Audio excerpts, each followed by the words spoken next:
Good morning students. तो आज हम स्टार्ट कर रहे हैं organic chemistry revision portion. Organic chemistry में रिवीजन पोर्शन आज हम स्टार्ट करने जा रहे हैं। सिलेबस हमारा कंप्लीट हो गया है।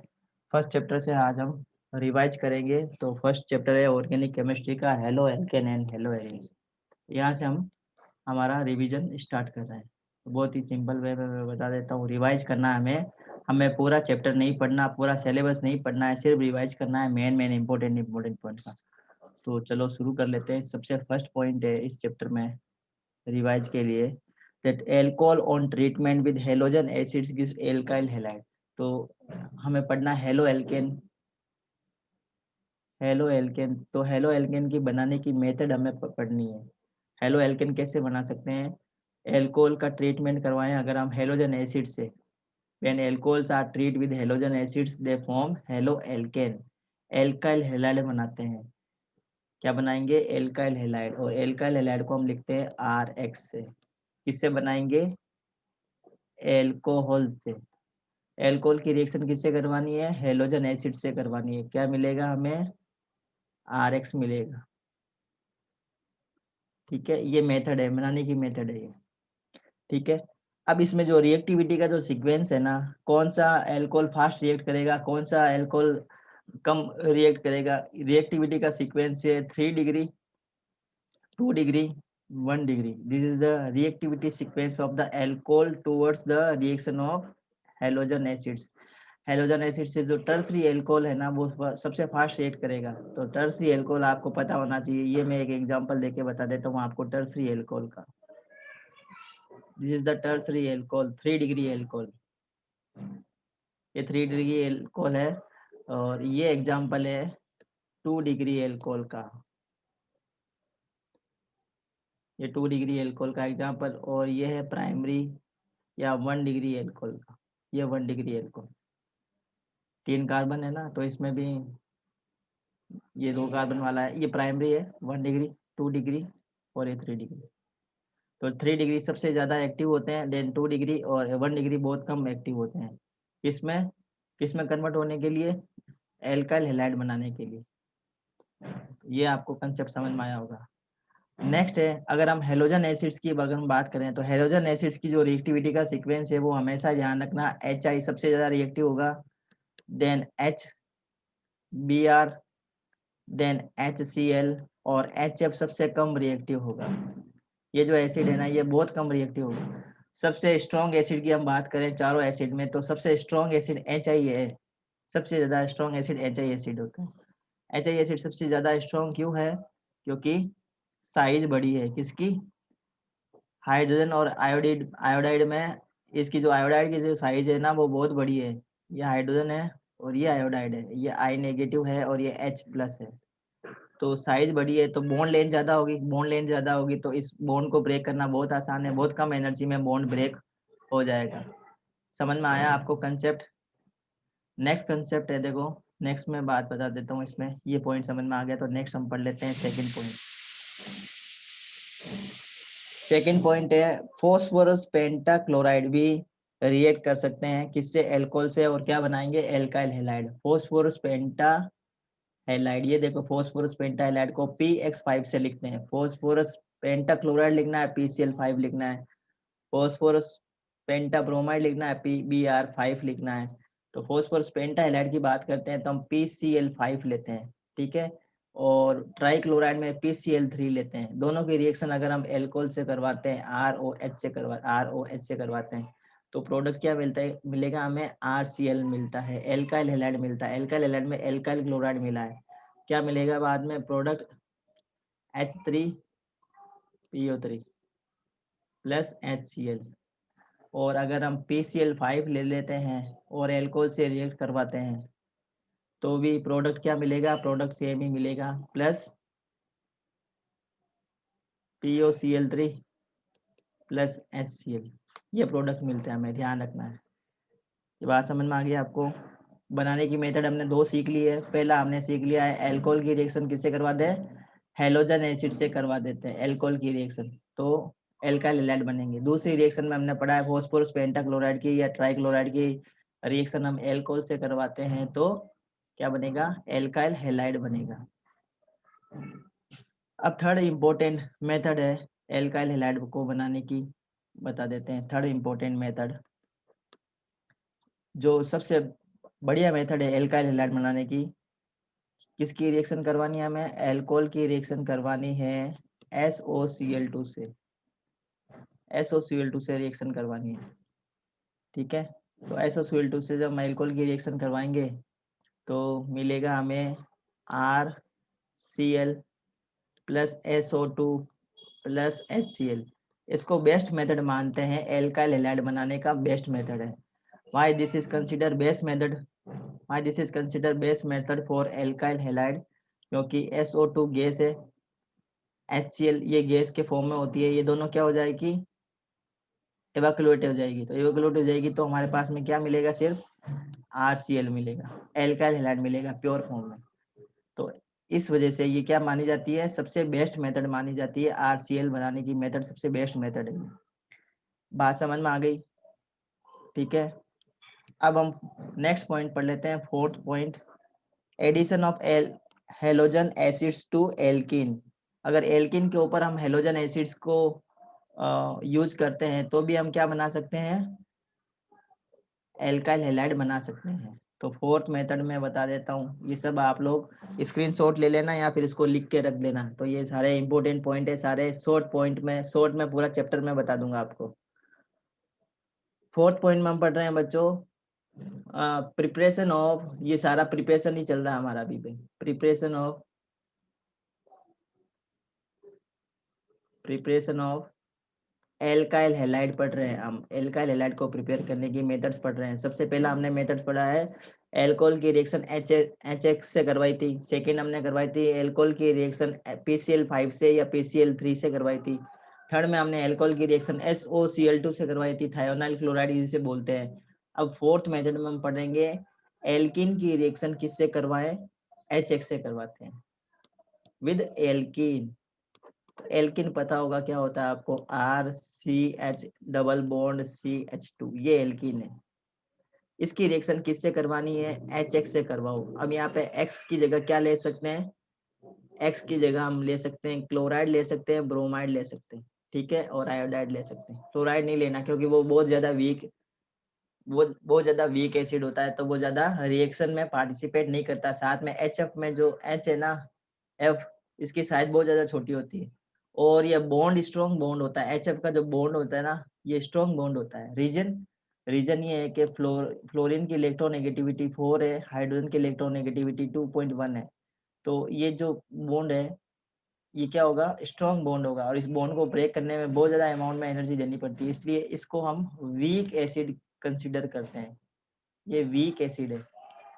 अच्छे एसिड क्या होते हैं? जो आराम से H प्लस दे देते हैं। ये आराम से H प्लस देगा नहीं क्योंकि फ्लोरीन की इलेक्ट्रोनेगेटिविटी बहुत ज्यादा है ना, इसलिए इसको हम यूज ही नहीं लेते हैं। तो HX के फॉर्म में हम HCl ले सकते हैं, HBr ले सकते हैं, HI ले सकते हैं। तो रिएक्शन कैसे होगी? देखो, मार्कोनिकॉफ रूल के अकॉर्डिंग होगी। कौन से रूल के अकॉर्डिंग होगी? Markovnikov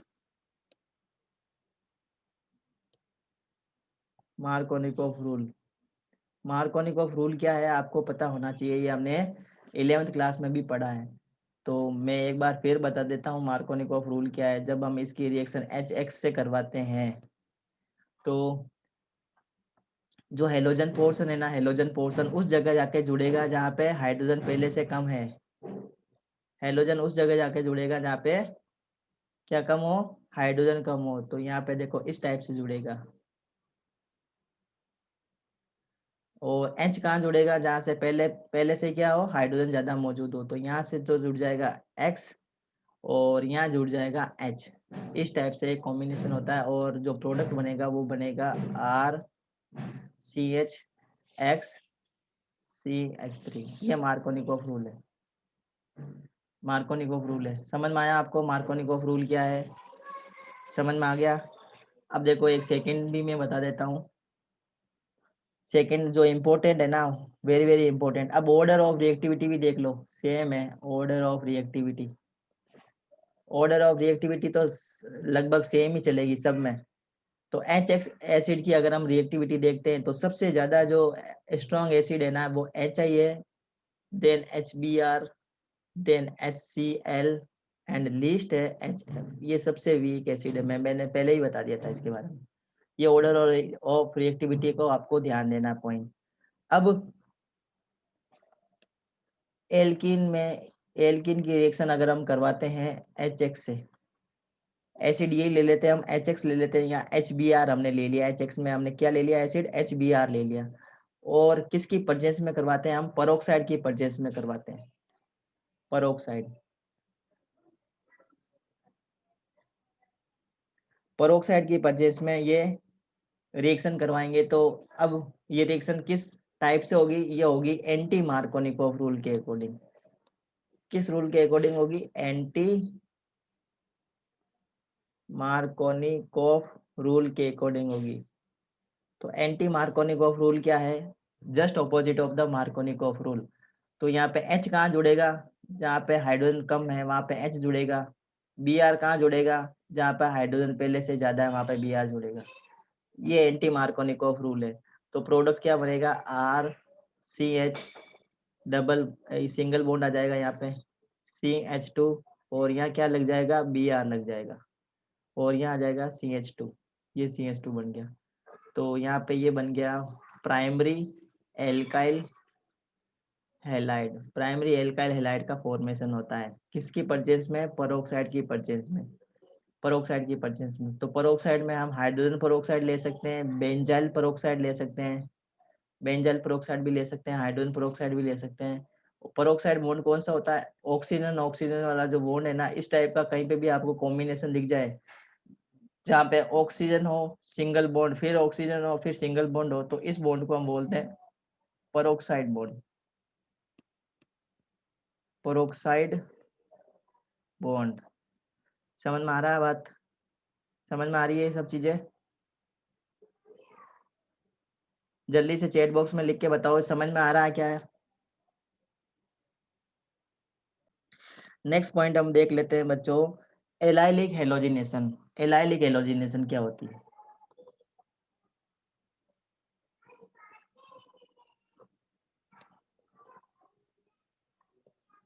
allylic halogenation. तो देखो एलाइलिक हेलोजिनेशन में एग्जांपल लेते हैं CH3 CH double bond CH2, इसकी रिएक्शन करवाते हैं क्लोरीन से। इसकी रिएक्शन क्लोरीन से करवाएंगे तो क्या प्रोडक्ट मिलेगा, एक क्लोरीन तो यहाँ जुड़ेगी और एक क्लोरीन कहाँ जुड़ेगी, इस साइड में जुड़ेगी, इस साइड में एक क्लोरीन जुड़ेगी, एक साइड एक क्लोरीन यहाँ जुड़ेगी और HCl बाहर निकलेगा। ध्यान देना क्या रिएक्शन हो रही है, देखो ये Cl CH2 CH, और यहाँ आ गया double bond Cl2 plus HCl, ये रिएक्शन होगी 773 केल्विन पे, ये रिएक्शन होगी, इसको बोलते हैं एलाइलिक हेलोजिनेशन। नेक्स्ट हम पढ़ते हैं next point, important point, 7th पॉइंट। नेक्स्ट इंपॉर्टेंट पॉइंट है हमारे पास में chlorination of alkane. Chlorination of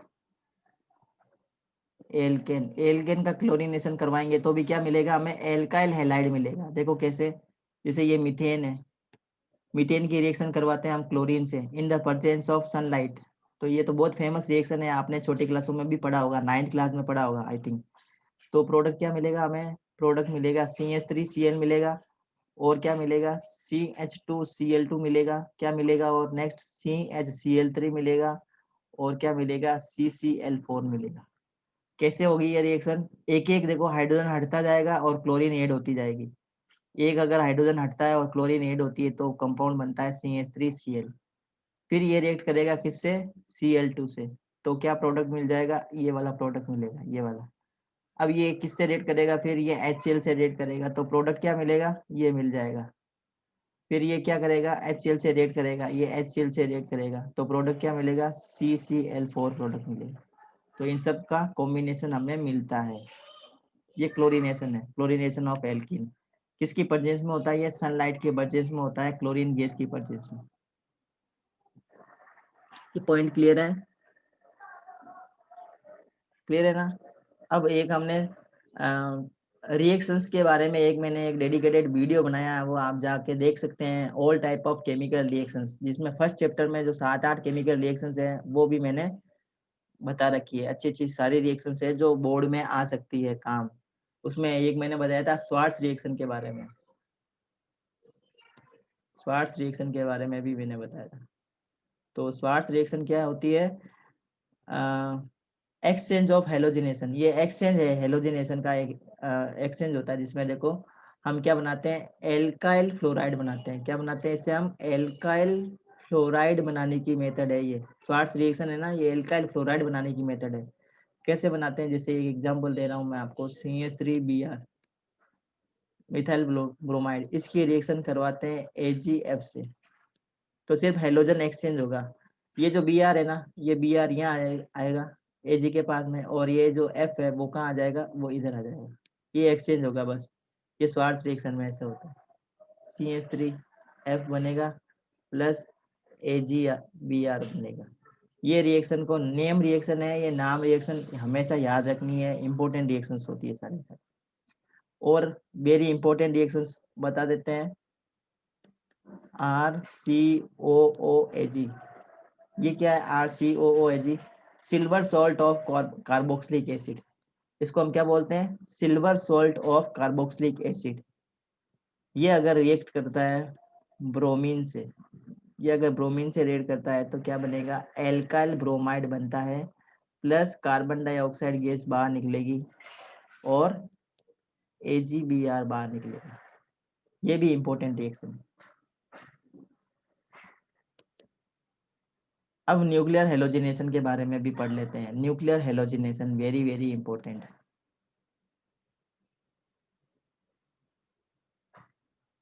nuclear halogenation,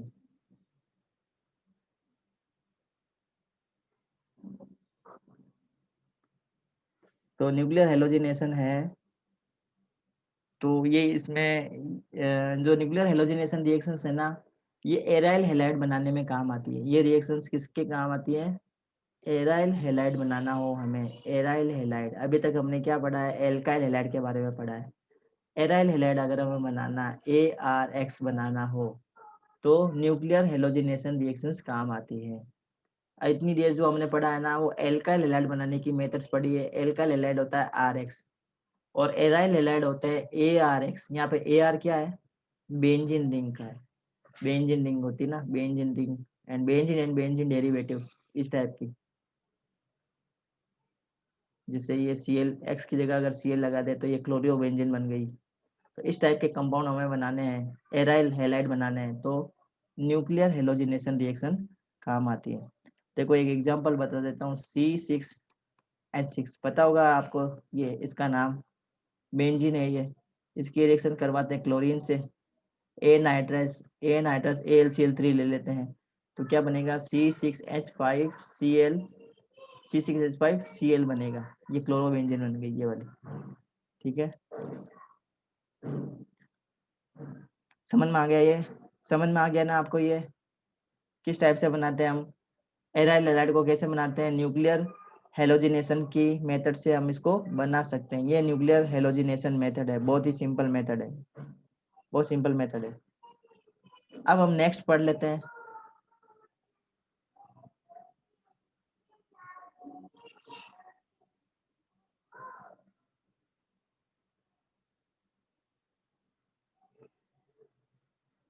हाँ, SN2 रिएक्शन बताएंगे अभी बच्चों, अभी बताएंगे SN2 reaction, SN2 SN1 reactions, दोनों रिएक्शंस बताएंगे, दोनों रिएक्शंस बताएंगे। ये समझ में आ गई ना? हाँ, अब देखो ध्यान से देखो। अब हम देखते हैं बेंजीन डाइएजोनियम क्लोराइड से, very very important. Benzene diazonium chloride, benzene diazonium chloride से एराइल हैलाइड बनाने की मेथड्स। पहला मेथड हमने न्यूक्लियर हेलोजिनेशन पढ़ लिया। दूसरा मेथड है ये बेंजीन डाई एजोनियम क्लोराइड से क्या बनाना? एराइल हैलाइड बनाना। एराइल हैलाइड बनाने की मेथड है बेंजीन डाई एजोनियम क्लोराइड की हेल्प से।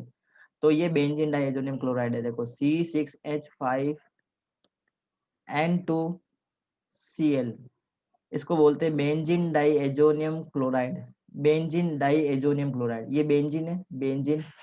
N2 को बोलते हैं डाइएजो, क्या कहते हैं, डाइएजो, डाइएजो। और ये तो क्लोराइड है ही, आपको पता है, तो नाम हो गया इसका बेंजीन डाइएजोनियम क्लोराइड। इसकी हेल्प से बनाएंगे, कैसे, इस रिएक्शन को बोलते हैं सेंड मायर रिएक्शन। क्या कहते हैं इसको हम, सेंड मायर रिएक्शन। CuCl2 की प्रेजेंस में होती है HCl। ये नेम रिएक्शन है बेटा, सेंड मायर रिएक्शन, वेरी वेरी इंपॉर्टेंट है ये, सेंड मायर रिएक्शन। ये नेम रिएक्शंस के टॉपिक में मैंने इसको अच्छे से समझा दिया है, आप जाके वीडियो देख सकते हैं। C6H5Cl बनेगा, नाइट्रोजन गैस अलग हो जाएगी और HCl नाइट्रोजन गैस अलग हो जाएगी। तो देखो, ये सिर्फ इसको हटाना है हमें, इसको हटाना है, ये नाइट्रोजन को हटाना है, ये मिल जाएगा हमारे पास में कंपाउंड। ठीक है, अब ये बनता है, ये कैसे बनता है ये ध्यान दो, बेंजीन डाइएजोनियम क्लोराइड कैसे बनता है ये भी देख लो आप। तो बेंजीन डाइएजोनियम क्लोराइड बनेगा एनिलीन से, ये एनिलीन से, ये है एनिलीन। इसकी रिएक्शन करवानी है हमें NaNO2 प्लस HCl से, ये नाइट्रस एसिड हो गया ये। इससे जब इसकी रिएक्शंस करवाएंगे तो हमें मिलता है benzene diazonium chloride. This is the benzene diazonium chloride. ये क्या है, ये है बेंजीन डाइएजोनियम क्लोराइड। यहाँ पे नाइट्रोजन, डबल बॉन्ड नाइट्रोजन, और यहाँ आएगा Cl। ये बेंजीन डाइएजोनियम क्लोराइड है, बेंजीन डाइएजोनियम क्लोराइड। ये ऑर्गेनिक केमिस्ट्री का ग्रिग्नार्ड रिएजेंट है, ऑर्गेनिक केमिस्ट्री का ये ग्रिग्नार्ड रिएजेंट है, इसको कैटेगरी में माना गया ग्रिग्नार्ड रिएजेंट से। मतलब बेंजीन डाइएजोनियम क्लोराइड से कोई भी ऑर्गेनिक कंपाउंड बना सकते हैं। We can form a number of organic compound with the help of benzene diazonium chloride. अब देखो नेक्स्ट प्रोसेस, नेक्स्ट मेथड हम देख लेते हैं बेंजीन डाइएजोनियम से और अलग अलग टाइप के कंपाउंड कैसे बनाने हैं। तो एक और देख लो आप, C6H5N2Cl, ये क्या है, बेंजीन डाइएजोनियम क्लोराइड। इसकी रिएक्शन करवानी है हमें KI से। इसकी रिएक्शन अगर हम KI से करवाते हैं तो हमारे पास में मिलेगा C6H5I chlorobenzene, sorry iodobenzene, I है ना, तो आयोडो बेंजीन मिलेगी, प्लस N2 प्लस KCl, ये प्रोडक्ट मिलेगा हमें। अब हम देख लेते हैं इसका बॉइलिंग पॉइंट, फिजिकल प्रॉपर्टी के बारे में हम डिस्कशन कर लेते हैं। सारी प्रिपरेशन मेथड हमने कंप्लीट कर लिया है। प्रिपरेशन मेथड किस किस का, एराइल हैलाइड का और एल्काइल हैलाइड का प्रिपरेशन मेथड हमने कंप्लीट कर लिया। अब हम इसकी थोड़ी सी फिजिकल प्रॉपर्टी भी देख लेते हैं। तो फिजिकल प्रॉपर्टी में फर्स्ट पॉइंट हम पढ़ेंगे बॉइलिंग पॉइंट, बॉइलिंग पॉइंट के बारे में। तो बॉइलिंग पॉइंट का जो सीक्वेंस है ना, वो ध्यान रखेंगे आप, ये बार बार क्वेश्चन आते हैं एग्जाम में। RI दिया हुआ है आपके पास में, RBr दिया है, RCl दिया है और RF दिया है। ये चार टाइप के आपको एल्काइल हैलाइड दे रखे हैं और आपको पूछे कि सबसे ज्यादा बॉइलिंग पॉइंट किसका होगा चारों में से। तो सीक्वेंस बताइए, बॉइलिंग पॉइंट का सीक्वेंस क्या होगा, करेक्ट सीक्वेंस। तो करेक्ट सीक्वेंस होगा ये, इसका बॉइलिंग पॉइंट सबसे ज्यादा, इसका कम, और सबसे कम बॉइलिंग पॉइंट इसका होगा, सबसे कम बॉइलिंग पॉइंट इसका होगा।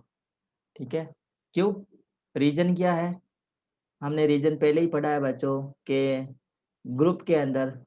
ग्रुप में जब हम अप टू डाउन आते हैं, यहाँ पे देखो आर सब में सेम है, आर का मतलब यहाँ पे क्या है, आर का मतलब है एल्काइल ग्रुप, एल्काइल ग्रुप सब में सेम है, कॉमन है इसमें। ठीक है ना, एल्काइल ग्रुप कॉमन है, लेकिन डिफरेंस किस किस में है हमें, एल्काइल ग्रुप के अंदर जो हेलाइड्स है ना उसमें डिफरेंस है। हेलाइड में देखो फ्लोरो, क्लोरो, ब्रोमो और आयोडो।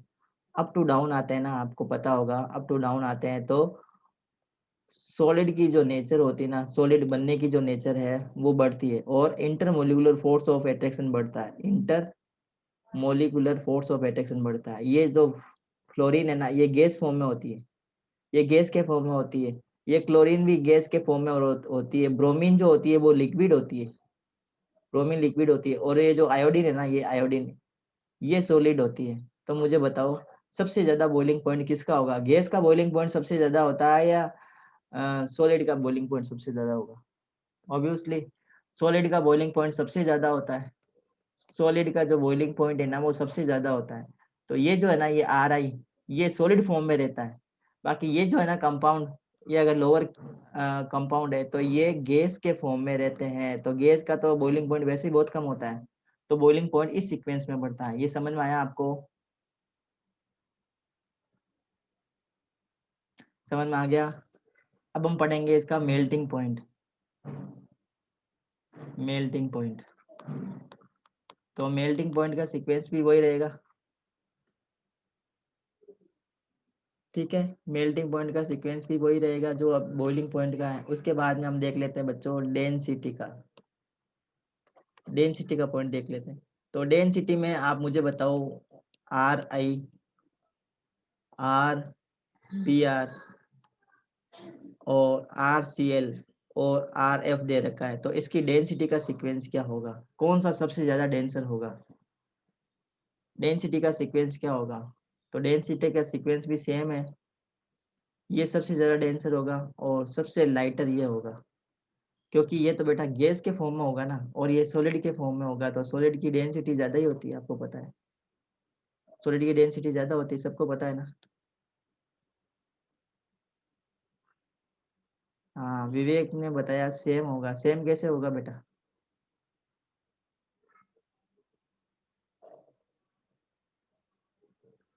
है सेंड माया रिएक्शन हेलो एल्केन प्रिपेयर करने के लिए होता है ना। हाँ, halo alkane, hello Erin prepare करते हैं सेंड माया रिएक्शन से। वेरी गुड, सही बताया सुधांशु ने। Very good Sudhanshu. हाँ, सॉलिड की डेंसिटी ज्यादा होती है, सही है। तो समझ में आ गया आपको डेंसिटी कैसे बढ़ेगी, और मेल्टिंग पॉइंट भी इसी वे में बढ़ेंगे। अब इसकी स्टेबिलिटी भी आप देख लो। स्टेबिलिटी में इसका सीक्वेंस उल्टा होगा, इसका जस्ट ऑपोजिट सीक्वेंस होगा स्टेबिलिटी में। अब हम पढ़ लेते हैं ऑप्टिकल आइसोमरिज्म। कुछ बेसिक पॉइंट पढ़ लेते हैं ऑप्टिकल आइसोमरिज्म, और आपके SN1 और SN2 रिएक्शंस अब स्टार्ट होगी। SN1 एंड SN2 रिएक्शन का बेसिक बेसिक चीजें जो SN1 और SN2 में काम आएगी वो हम पहले पढ़ लेते हैं। तो इसको हम बोलते हैं ऑप्टिकल, ये हमारे टॉपिक में आएगा ऑप्टिकल आइसोमरिज्म में।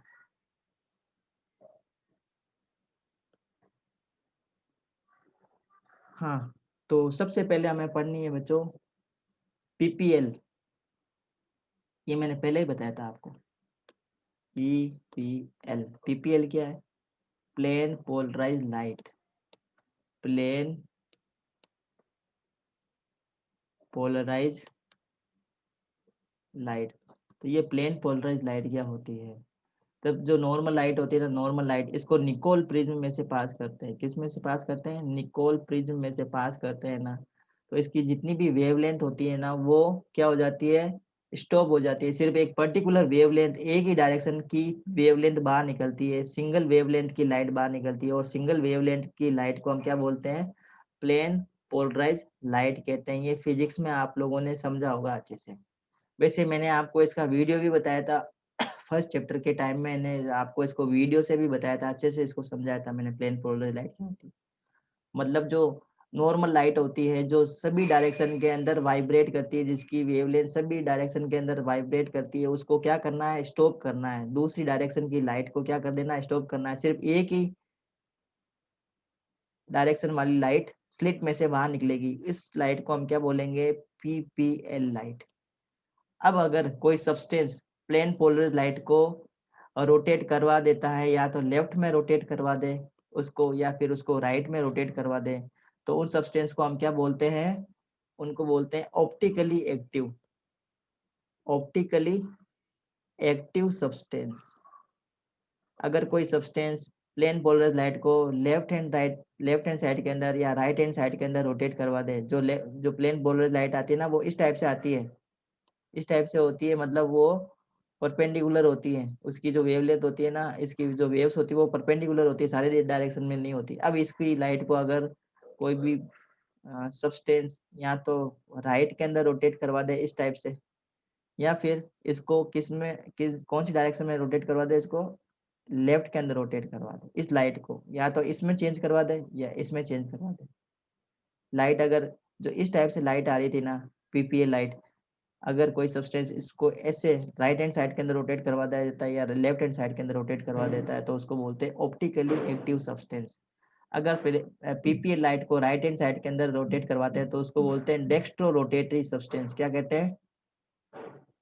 Dextro rotatory substance. और अगर प्लेन पोलराइज लाइट को लेफ्ट हैंड साइड के अंदर रोटेट करवाते हैं उसको बोलते हैं लीवो रोटेटरी सब्सटेंस। क्या कहते हैं उसको? Laevo rotatory substance. तो ये कैसे लेफ्ट और राइट के अंदर रोटेट करवाएंगे? उस पोलरीमीटर के अंदर उस सब्सटेंस का जो सॉल्यूशन है ना, उसको भरना पड़ेगा। जैसे ये पोलरीमीटर है, इसके अंदर जिस सब्सटेंस का हमें फाइंड करना है कि ये ऑप्टिकली एक्टिव है या नहीं है, उसका सॉल्यूशन बनाओ। इस प्लेन पोलराइज लाइट, इस जो पोलरीमीटर है इसके अंदर फिल करो, फिर इसके अंदर से लाइट पास करनी होती है, पीपीए लाइट पास करनी होती है। तो पीपीए लाइट पास करने से अगर इसके जो पार्टिकल है जो सॉल्यूशन के अंदर है, उस लाइट को राइट हैंड साइड के अंदर रोटेट करवा देते हैं या लेफ्ट हैंड साइड के अंदर रोटेट करवा देते हैं, तो ये सब्सटेंस क्या होगा? ऑप्टिकली एक्टिव होगा। और अगर ये जो प्लेन पोलर लाइट है वैसी वैसी आ जाती है, उसमें कोई भी रोटेशन नहीं होता, तो ये ऑप्टिकली इनएक्टिव होगी। क्या होगी वो? Optically inactive. समझ में आया आपको? ऑप्टिकली एक्टिव क्या होते हैं, इनएक्टिव क्या होते हैं? अब आपको एक पॉइंट सीखना है बच्चों, chiral carbon. Chiral carbon very very important.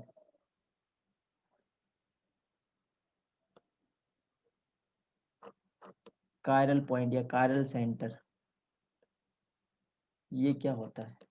आपको पता होगा बच्चों, कायरल पॉइंट क्या होता है, कायरल सेंटर क्या होता है? अगर किसी भी एटम से अगर किसी भी एटम से जो ग्रुप जुड़े हैं ना बच्चे, अगर कोई एटम से 4 ग्रुप जुड़े हैं सपोज, तो अगर चारों ग्रुप अलग अलग हैं, चारों ग्रुप कैसे हैं? अलग अलग है, अलग अलग टाइप के ग्रुप जुड़े हैं, चारों ग्रुप अलग अलग है, तो उसको हम क्या बोलेंगे? उस मॉलिक्यूल को हम क्या बोलेंगे? कायरल मॉलिक्यूल कहेंगे। या उस एटम को हम क्या बोलेंगे? कायरल एटम कहेंगे। जैसे कार्बन की अगर हम बात करते हैं, जैसे मैं एक एग्जांपल बताता हूँ, ये कार्बन, इससे 4 ग्रुप जुड़े हैं, ध्यान से देखेंगे। इससे 4 ग्रुप जुड़ा है, एक तो जुड़ा है CH3 जुड़ा है, एक जुड़ा है बच्चों CH2OH, एक जगह जुड़ा है Cl, और इस साइड में जुड़ा है CH3CH2। तो इस देखो, ये जो कार्बन है ना, ये कार्बन, अब ये कार्बन कैसा है? ये कायरल कार्बन है, कायरल कार्बन। क्यों है कायरल कार्बन? क्योंकि इस कार्बन से जितने भी ग्रुप जुड़े हैं वो कैसे हैं? कैसे हैं सारे? कैसे हैं सारे? अलग अलग है, नॉन सुपर इम्पोजिबल है। वेरी गुड, साहिल ने सही बताया। तो अगर कोई भी इमेज अपने मेन इमेज की नॉन सुपर इम्पोजिबल होती है, तो उसे हम क्या बोलते हैं बच्चों? क्या बोलते हैं उसको? कायरल कार्बन, ये कायरल मॉलिक्यूल बोला जाता है। जैसे अब इसका अगर मैं मिरर फॉर्म ले लेता हूँ, इसकी मिरर फॉर्म में ले लूंगा, तो उस मिरर फॉर्म की इसकी इमेज को उसके ऊपर अगर मैं इम्पोज करवाना चाहूंगा, तो वो इसके ऊपर इम्पोज नहीं होगी। जैसे ये हमारे हैंड्स हैं, जैसे मैं यहाँ पे एक हैंड बना देता हूँ।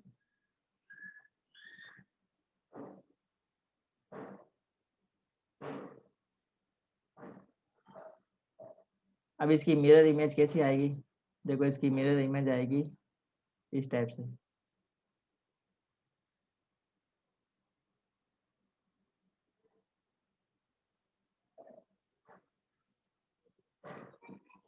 अब इसको मैं इसके ऊपर अगर मैं इम्पोज करवाना चाहूंगा, तो ये इसके ऊपर इम्पोज नहीं होगी, ये है non super imposable, non super imposable.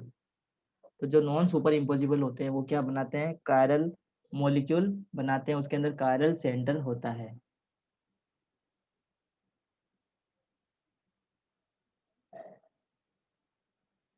Chiral बहुत सिंपल है बेटा, देखो ये कार्बन, ये देखो ये इसमें है ना, ये वाला कार्बन, ये कायरल कार्बन है। कायरल कार्बन का मतलब है बेटा से क्या है, कायरल सेंटर का मतलब है जितने भी ग्रुप जुड़े हैं ना वो अलग अलग जुड़े हुए हैं, देखो सारे ग्रुप अलग अलग है। अब इसकी अगर मैं इमेज को इसके ऊपर इम्पोज करना चाहूंगा तो इसके ऊपर इम्पोज नहीं कर पाएंगे। तो ये क्या है, कायरल कार्बन है, ये कायरल कार्बन हो गया। समझ में आया ना, समझ में आया।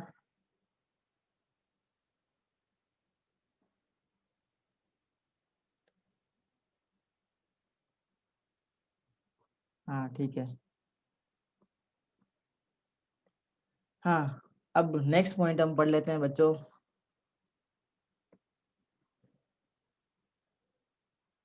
रेसेमिक मिक्सर क्या होते हैं, रेसेमिक मिक्सर क्या होते हैं। रेसेमिक मिक्सर भी आपको पता होना चाहिए, racemic mixer very very important point है। रेसेमिक मिक्सर बहुत बार पूछ लेते हैं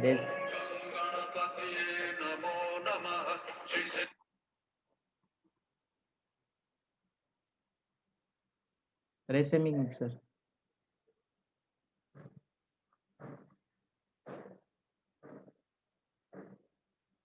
या रेसेमाइजेशन,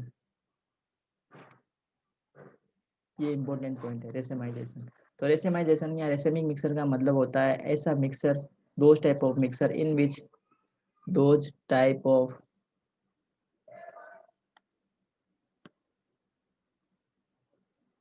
हाँ बेटा ये रिटेंशन इन्वर्सन ये सब बताएंगे अभी। Those type of mixture in which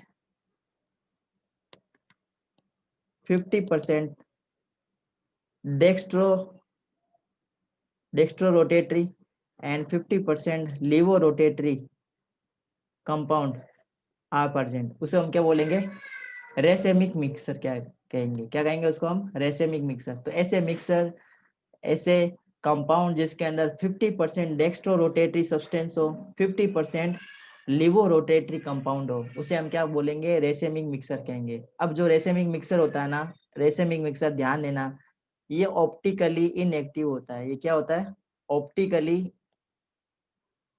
inactive होता है।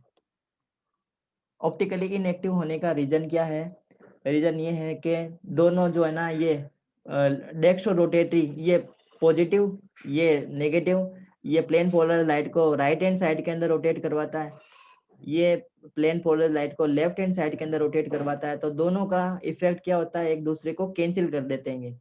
तो प्लेन पोलर लाइट कहीं पे भी रोटेट नहीं होती है। तो इस टाइप के मिक्सर को हम क्या बोलते हैं, रेसेमिक मिक्सर बोलते हैं, और इस फिनोमेनन को बोलते हैं रेसेमाइजेशन। पॉइंट समझ में आया आपको। अब हम पढ़ेंगे SN1 reaction and SN2 reaction, SN1 reaction और SN2 रिएक्शन, ये हम पढ़ लेते हैं।